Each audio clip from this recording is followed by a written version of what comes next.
Hi friends, good morning. இன்றைக்கி நம்ம பார்க்க போகிற டாபிக் வந்து அரசியலமைப்பு பார்ட் 4 தான் பார்க்க போகிறோம். ஆல்ரெடி பார்ட் 3 வந்து கம்ப்ளீட் பண்ணிட்டோம்.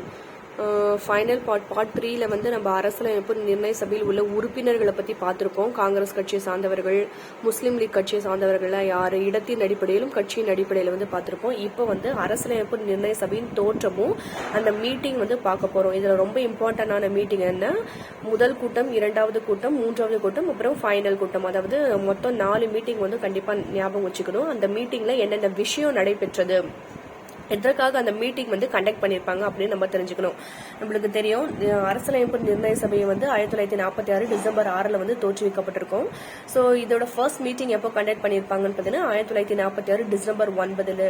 அங்கே 19 போட்டிருப்பேன், அது 19 கிடையாது, டிசம்பர் 9. ஸோ எந்த ரீசனுக்காக வந்து ஃபர்ஸ்ட் மீட்டிங் வந்து கண்டக்ட் பண்ணியிருப்பாங்கன்னா தற்காலிக தலைவரை வந்து தேர்ந்தெடுப்பதற்காக, அரசியலமைப்பு நிர்ணய சபையின் தற்காலிக தலைவரை வந்து தேர்ந்தெடுப்பதற்காகத்தான். தற்காலிக தலைவராக யார் தேர்ந்தெடுக்கப்பட்டிருப்பாருன்னா சச்சிதானந்த சின்ஹா. இவர் யார் பரிந்துரை செய்தார், ரொம்ப ரொம்ப ரொம்ப இம்பார்ட்டன்டான ஒரு பாயிண்ட். தற்காலிக தலைவராக சச்சிதானந்த சின்ஹா அவர்களை பரிந்துரை செய்தவர் யார் அப்படின்னு கேட்டாங்கன்னா ஜே.பி. கிருபாலனி அவர்கள். இந்த தற்காலிக தலைவரை தேர்ந்தெடுக்கும் முறை எந்த நாட்டில் இருந்து பின்பற்றப்படுகிறது, எந்த முறை வந்து பின்பற்றி இந்த தற்காலிக தலைவர் அவர்கள் தேர்ந்தெடுக்கப்படுகிறார் அப்படின்னு பாத்தீங்கன்னா பிரெஞ்சு முறை அப்படின்னு சொல்லுவாங்க. பிரெஞ்சு முறையை பின்பற்றி தான் தற்காலிக தலைவர் என்ற கான்செப்டை வந்து நம்ம ஃபாலோ பண்றோம். இது வந்து ரொம்ப இம்பார்ட்டன்டான ஒரு கொஸ்டின்ஸ். இதை தவிர்த்து இன்னொன்று இம்பார்ட்டன்ட் என்னன்னு பாத்தீங்கன்னா, முஸ்லீம் லீக் வந்து ஃபர்ஸ்ட் மீட்டிங்ல வந்து பார்ட்டிசிபேட் பண்ணி இருக்க மாட்டாங்க. ஸோ டோட்டலா 396 மெம்பர்ல 211 பேர் மட்டும்தான் வந்து முதல் மீட்டிங்ல வந்து பார்ட்டிசிபேட் பண்ணியிருப்பாங்க. ஸோ கொஸ்டின் எப்படி கேட்பாங்கன்னா, அரசியலமைப்பு நிர்ணய சபையின் முதல் கூட்டத்தில் பங்கு பெற்ற உறுப்பினர்களின் எண்ணிக்கை அப்படின்னு கேட்பாங்க. ஸோ எத்தனை மெம்பர், டோட்டலா 211 பேர் மட்டும் தான் வந்து பார்ட்டிசிபேட் பண்ணியிருப்பாங்க. ஓகேவா. நெக்ஸ்ட் வந்து செகண்ட் மீட்டிங், இது வந்து இரண்டாவது கூட்டம். ஃபர்ஸ்ட் மீட்டிங் வந்து தற்காலிக தலைவரை வந்து சச்சிதானந்த சின்ஹா வந்து தேர்ந்தெடுக்கப்பட்டிருப்பாரு. பட் அவர் வந்து டிசம்பர் 10, 1946 நெக்ஸ்ட் டேவே வந்து இறந்துட்டதுனால அதற்கு மறுநாள் வந்து திரும்பவும் வந்து செகண்ட் மீட்டிங் வந்து கண்டக்ட் பண்ணியிருப்பாங்க. ஸோ நிரந்தர தலைவரை வந்து தேர்ந்தெடுக்கணும் அப்படின்ற. ஸோ ஃபர்ஸ்ட் கூடத்துல தற்காலிக தலைவர், இரண்டாவது கூடத்துல நிரந்தர தலைவர் வந்து தேர்ந்தெடுப்பாங்க. அவருடைய துணை தலைவராக வந்து H.G. முகஸ்ரீ மற்றும் V.T. கிருஷ்ணமாச்சாரி அவர்கள் தேர்ந்தெடுக்கப்பட்டிருப்பார். இதெல்லாம் நம்மளுக்கு தெரியும். இது பாருங்க, இது ரொம்ப ரொம்ப இம்பார்ட்டன்டான ஒரு கொஸ்டின்ஸ். ஆல்ரெடி நான் உங்களுக்கு சொல்லியிருப்பேன். புக்ல இருக்கிற டேட்டா விட புக்ல இல்லாத டேட்டா நம்ம எப்படின்னா அவுட் ஆஃப் சோர்ஸ்ல கொஞ்சம் வந்து கான்சென்ட்ரேட் பண்ணணும்னு சொல்லியிருப்பாங்க. அப்படி பார்க்கும்போது அரசியல் நிர்ணய சபை உருவாக்கப்பட்ட போதும், இந்தியா சுதந்திரம் அடைந்த போதும் காங்கிரசின் தலைவராக இருந்தவர் யார் அப்படின்னு கேட்பாங்க. அரசியலமைப்பு நிர்ணய சபை உருவாக்கப்பட்ட போது இந்திய தேசிய காங்கிரசின் தலைவராக இருந்தவர் யார் அப்படின்னு கேட்பாங்க. இல்லைன்னா இந்தியா சுதந்திரம் அடைந்த போது காங்கிரசின் தலைவராக இருந்தவர் யார் அப்படின்னு கேட்டாங்களும் ஜே.பி. கிருபாலனி அவர்கள் தான். இவர் தான் வந்து சச்சிதானந்த சின்ஹா அவர்களை தற்காலிக தலைவராக வந்து பரிந்துரை செஞ்சிருப்பாங்க. நெக்ஸ்ட் ஒன் வந்து மூன்றாவது கூட்டம். இது வந்து ரொம்ப ரொம்ப இம்பார்ட்டன்டான ஒரு கொஸ்டின். நம்மளுக்கு குறிக்கோள் தீர்மானம் என்று தெரியும். இந்த குறிக்கோள் தீர்மானத்தை ஜவஹர்லால் நேரு எந்த நாட்டு அரசியலமைப்பில் இருந்து எடுத்திருப்பாரு அப்படின்னு நம்மளுக்கு தெரியும்.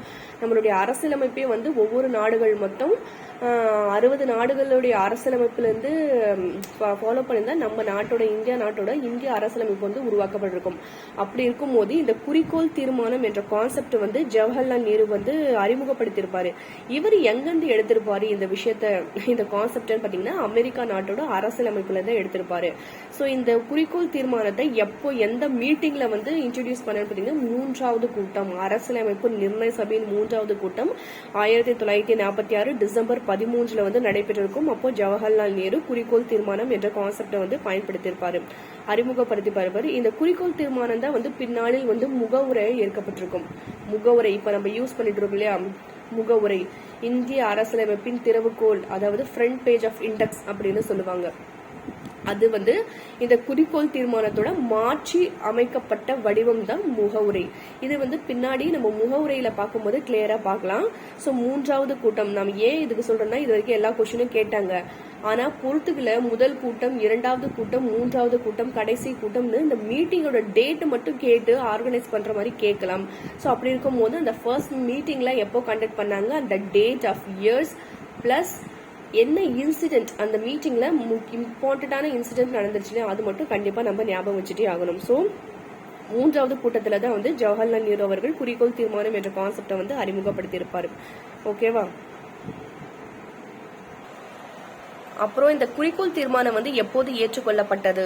அதாவது ஜவஹர்லால் நேரு அவர்களால் டிசம்பர் 13, 1946 அறிமுகப்படுத்தப்பட்ட இந்த குறிக்கோள் தீர்மானம் வந்து 1947 ஜனவரி 22 வந்து ஏற்றுக்கொள்ளப்பட்டிருக்கும்.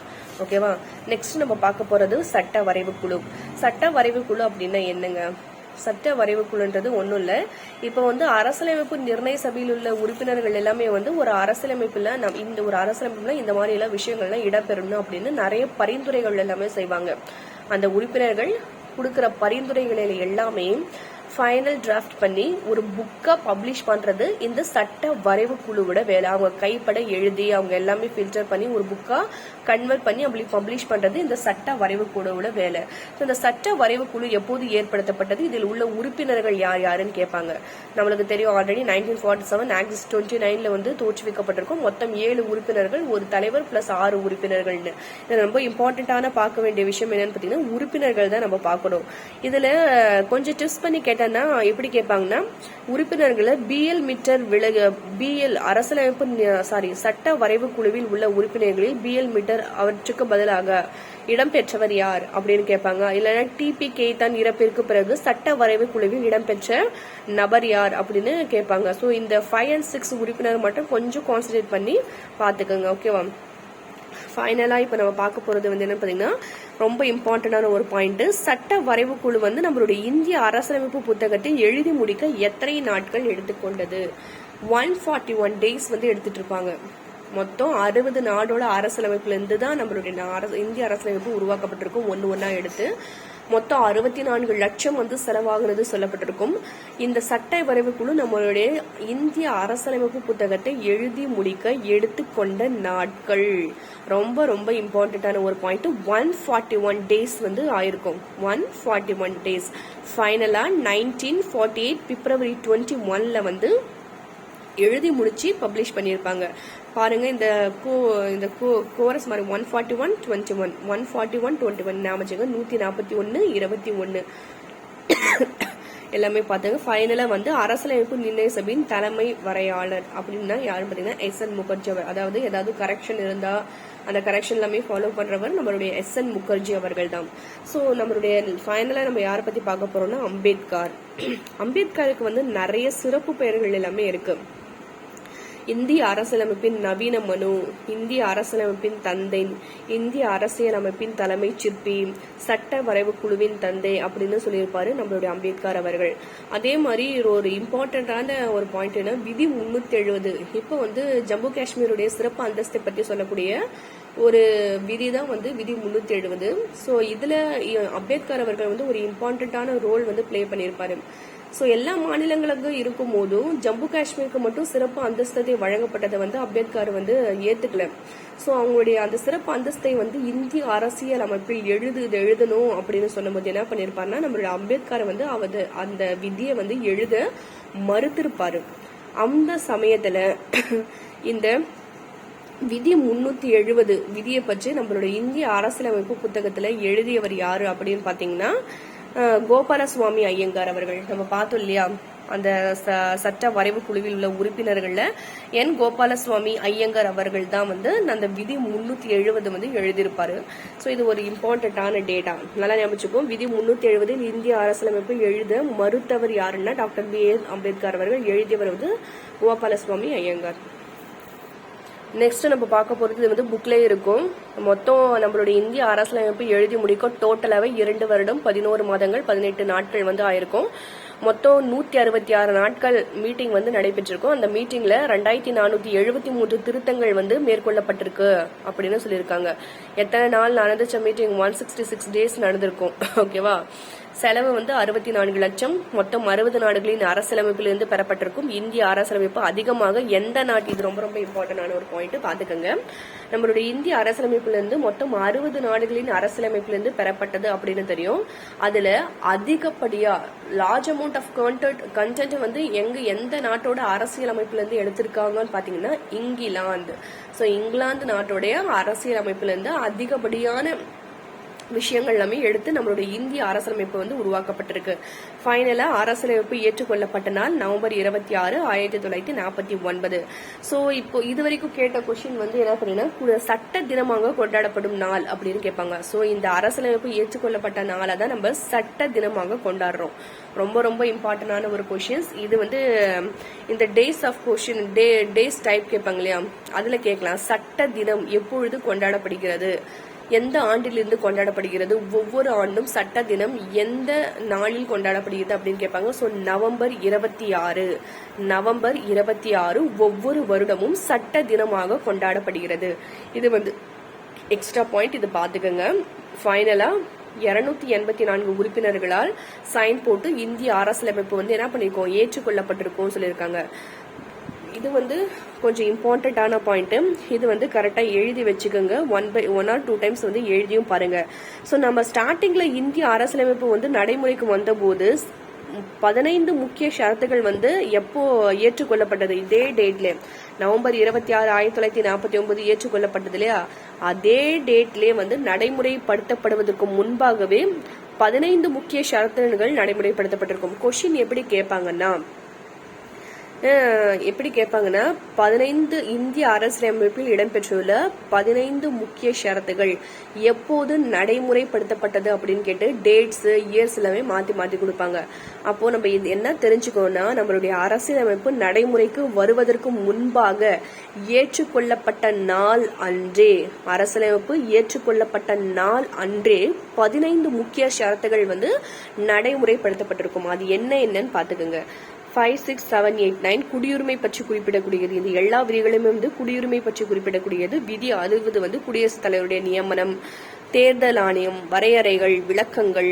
அதுக்கப்புறம் 379 இருந்து 380, 388 இதில் இந்த விதிகள் எல்லாமே நீக்கப்பட்டிருக்கும். அதுக்கப்புறம் குடியரசுத் தலைவரின் அதிகாரம் மற்றும் பிரச்சனைகளுக்கு தீர்வு காணும் விதியான விதி 392, குறுகிய கால தலைப்புகளை பற்றி குறிப்பிடக்கூடிய விதி 393. இந்த 15 முக்கிய ஷரத்துகள் எல்லாமே வந்து இந்திய அரசியலமைப்பு ஏற்றுக்கொள்ளப்பட்ட நாள், ஏற்றுக்கொள்ளப்பட்டது வேற, நடைமுறைக்கு வந்தது வேற. ஸோ ஏற்றுக்கொள்ளப்பட்ட அன்றே 15 முக்கிய ஷரத்துகள். கவுண்டிங் ரொம்ப முக்கியம். எத்தனை? 15.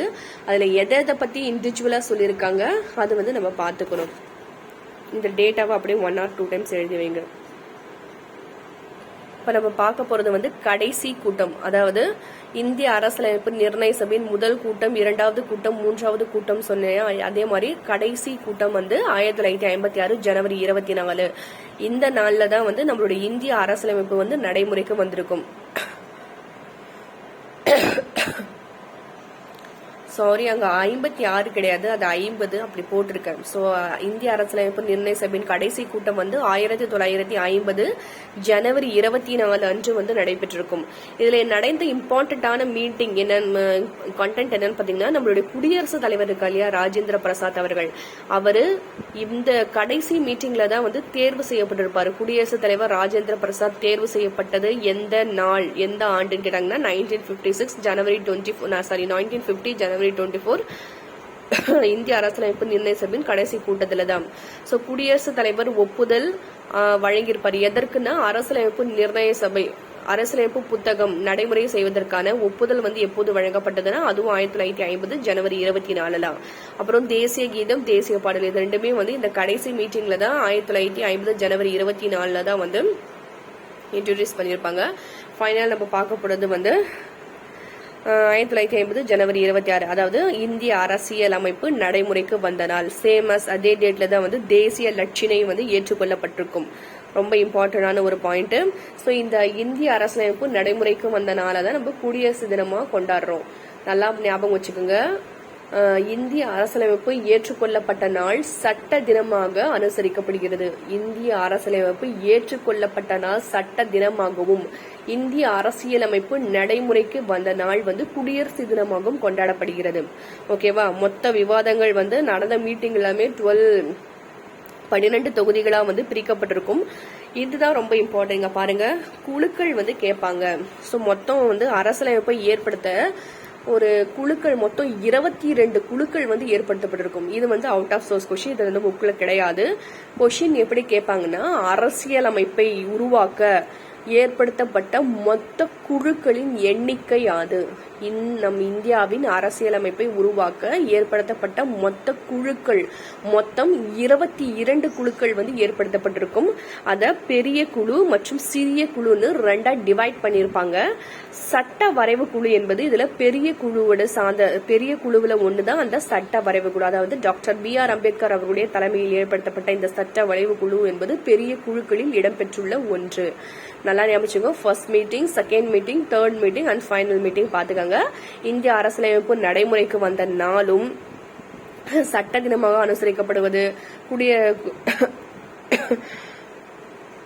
நடைமுறைக்கு வந்ததால வந்து குடியரசு தினமாக அனுசரிக்கப்படும். அதற்கு கூற்று காரணங்கள்ல தெரிஞ்சுக்கோங்க. அதே மாதிரி நடைமுறைப்படுத்தப்பட்ட நாட்கள்ல இருந்து வந்து 15 முக்கிய விதிகள் வந்து நடைமுறைக்கு வந்திருக்கும். அது என்னென்ன விதிகள்னு பாத்துக்கலாம். அதுக்கப்புறம் இந்திய அரசியலமைப்பு எழுதி முடித்த போதும், அரசியலமைப்பு நிர்ணய சபை ஏற்படுத்தப்பட்ட போதும் இந்திய தேசிய காங்கிரசின் தலைவராக இருந்தவர் யார் அப்படின்னு கேட்டாங்கன்னா அந்த JP கிருபாலினி அம்மா அவர்கள். இதெல்லாமே டோட்டலா பாத்துக்கோங்க. அதுக்கப்புறம் அந்த தற்காலிக தலைவரை தேர்ந்தெடுக்கும் முறை வந்து எந்த நாட்டின் அரசியலமைப்பிலிருந்து எடுக்கப்பட்டதுன்னு கேட்பாங்க. பிரெஞ்சு முறையிலிருந்து எடுக்கப்பட்டது. அது இவ்வளவுதான் இருக்கு. இதெல்லாமே கொஞ்சம் அவுட் ஆஃப் கொஸ்டின்ஸ். கொஞ்சம் இப்ப அந்த சட்ட தினம், குடியரசு தினம், அந்த மீட்டிங்ல நடைபெற்ற இன்சிடென்ட் இதெல்லாமே பாத்துங்க. இந்த குழுக்கள் வந்து ரொம்ப இம்பார்ட்டன்ட். 22 குழுக்கள் வந்து இடம்பெற்றிருக்கும். அவ்வளவுதான். ஃபைனலா ஒரு கொஸ்டின்ஸ், ஒரு சின்ன டாபிக் இருக்கு. அது அந்த டாபிக் பார்த்துட்டு இந்த இந்திய அரசியலமைப்பு எல்லாமே ஃபுல்லா கவர் ஆயிருது.